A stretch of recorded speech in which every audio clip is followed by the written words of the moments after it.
হরে কৃষ্ণ বন্ধুরা, রেবস ব্লগে আপনাদের সকলকে স্বাগত জানিয়ে আজকে ষড়ভুজ ভগবানের দর্শন থেকেই ব্লগটা আজকে শুরু করছি। বৈষ্ণবের অনেক গুণ, বৈষ্ণবকে দর্শন করা মাত্রই আমাদের জীবন পবিত্র হয়ে যাবে। তো সেই রকমই একজন বৈষ্ণব, আজকে পরম বৈষ্ণব, তো ওনার আজকে তিরোভাব তিথি।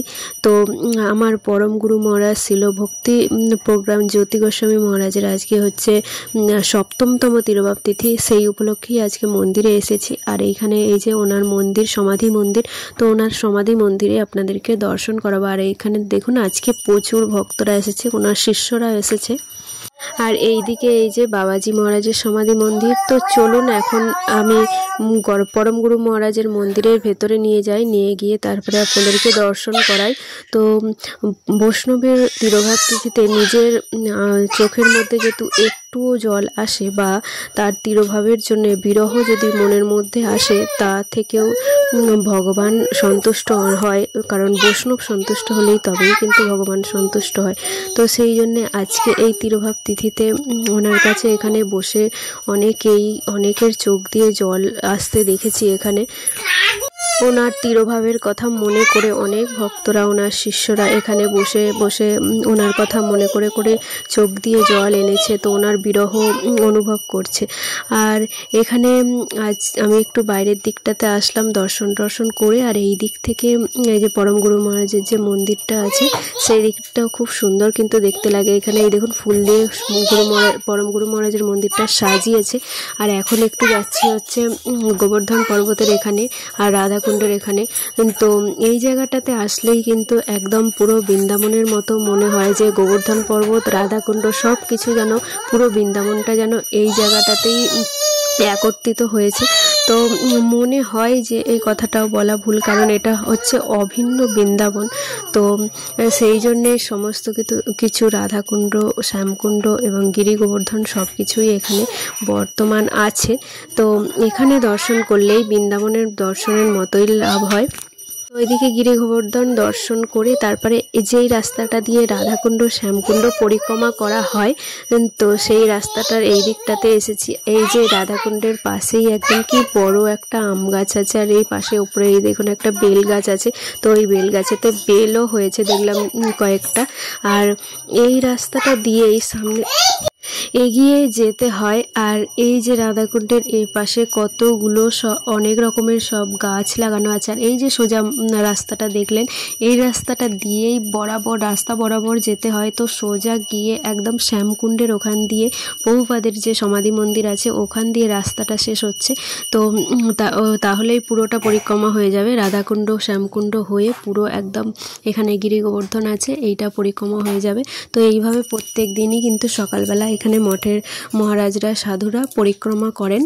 মঙ্গল আরতি আর পরিক্রমা হয়ে যাওয়ার পর গোবর্ধনের দর্শন করেই এখানে চলে এসেছি। এখানে আমার গুরু মহারাজে পাঠ করলেন। তো পাঠ করার পরেই তারপরে শেষ হয়ে গেল। তো এই দিকে চলে এসেছি পরম গুরু মহারাজের মন্দিরে। এখানে পরম গুরু মহারাজের এখানে আরতি শুরু হয়ে গেছে। তো আরতি দর্শন তো মিস করা যাবে না, তো ওই জন্যই চলে এসেছি এখানে আরতি দর্শন করতে। তো আমার সাথে সাথে আপনারাও আরতি দর্শন করে নিন। তো বৈষ্ণবের কৃপা লাভ করুন।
এইদিকে আরতি দর্শন করার পরেই তারপরে সোজা চলে এসেছি হচ্ছে বৈষ্ণবের প্রসাদ পাওয়ার লাইন দেওয়ার জন্যে। তো বৈষ্ণবের প্রসাদ বিনা কিন্তু পুরো কৃপা লাভ করা যাবে না, কারণ প্রসাদের মধ্যেই কৃপা থাকে। তো সেই জন্য প্রসাদের মাধ্যম দিয়েই আমরা বৈষ্ণব সাধুগণের কৃপা প্রাপ্ত হই। তো এখানে লাইন দিতে এসেছি, আর এখানে এসে দেখি বেশ খানিকটা লাইন হয়ে গেছে, কারণ আগে থেকেই অনেকে লাইন দিচ্ছে। তো আমরা এখানে দর্শন করতে করতে তারপরে দেরি হয়ে গেল, তো ওই জন্য বেশ খানিকক্ষণ এই লাইনের মধ্যে দাঁড়িয়ে থাকতে হয়েছিল। তো তারপরে অবশেষে অনেকক্ষণ দাঁড়ানোর পর তো আমরা এখানে প্রসাদ পাওয়ার জন্য ঢোকার সুযোগ পেয়েছি। এই যে ঢুকে পড়েছি। তো এই ব্যাচটাই লাস্ট ব্যাচ, আগের ব্যাচে প্রসাদ পাওয়ানো হয়ে গেছে। তো এখানে প্রসাদ পেতে বসে পড়েছে, আর আমাদের পাতাও দিয়ে দিয়েছে। এই বছরে তো পরমগুরু মহারাজের আবির্ভাবের সময় এখানে ছিলাম না, তো ওই জন্য তিরোভাবের সময় থাকতে পেরে খুবই ভালো লাগছে। আর প্রসাদ তো তাই একেবারেই মিস করা যাবে না। এখানে প্রসাদ পেয়ে নিয়ে তারপরে আমরা এখন গেটের কাছে চলে এসেছি মন্দিরের। আর এখানে আপনাদেরকে দেখাচ্ছি, সামনেই হচ্ছে জগৎগুরু শিল প্রভুপাদের হচ্ছে ব্যাস পূজা আসছে। তো ওই জন্য সেই উপলক্ষে এখানে এই যে বাঁশগুলো পড়েছে, এই যে জায়গাটা দেখতে পাচ্ছেন, এই জায়গাটাতেই প্যান্ডেল হবে বড় করে, প্রত্যেক বছর যেমনটা হয়। তো 3 দিন ধরে অনুষ্ঠান হবে, আর এখানে সেই জন্যই বাঁশগুলো ফেলেছে, প্যান্ডেল করবে। তো বিশাল বড় অনুষ্ঠান হবে। তো অনেক কিছু প্রোগ্রাম আছে, অনেক কিছুই অনুষ্ঠান আছে, আপনারা সবাই আসবেন। তো আজকের ব্লগটা এখানেই শেষ করছি। ভিডিওটা কেমন লাগলো অবশ্যই কিন্তু জানাবেন। সবাই ভালো থাকবেন, সুস্থ থাকবেন, দেখা হচ্ছে নেক্সট ব্লগে।